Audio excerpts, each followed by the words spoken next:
Any creature that's been abused or abandoned, injured, neglected, retired, or just outgrown the ability of its owner to keep it is welcome here. They call this place, nestled in a canyon off Route 66 in western Arizona, Keepers of the Wild, because that's what they do. You know, these animals, once they're taken, they're put into captivity, which is not right from the get-go, but we've, as humans, taken that away as soon as we decide we're going to make them a pet or a showbiz cat or whatever we're going to do with them.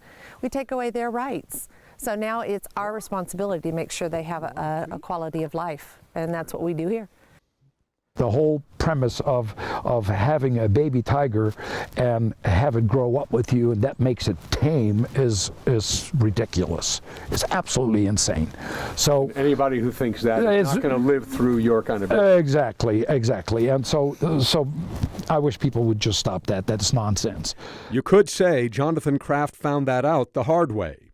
In the 1990s, with a partner, he was a magician in Las Vegas, and big cats, cougars, leopards, lions, and tigers were a key part of their act. But Jonathan began to believe he was exploiting the cats.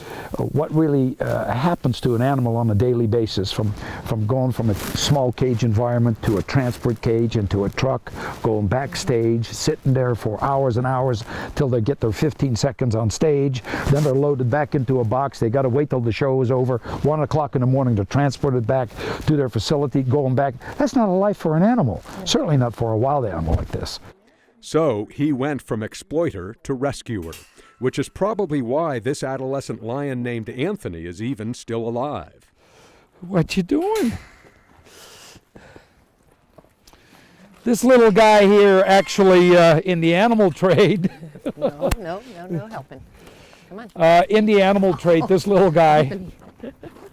Be nice. When he was 2.5 weeks old, he was a surplus cat from a little zoo in West Virginia. He was auctioned off there, and he was sold to a dog breeder in Washington, and she decided to sell him to somebody in Canada, so he was going to be illegally maneuvered out of the country, and thank God we heard about him, and so we intervened. This little guy traveled thousands and thousands of miles at the age of 2.5 weeks old. Kind of disgusting.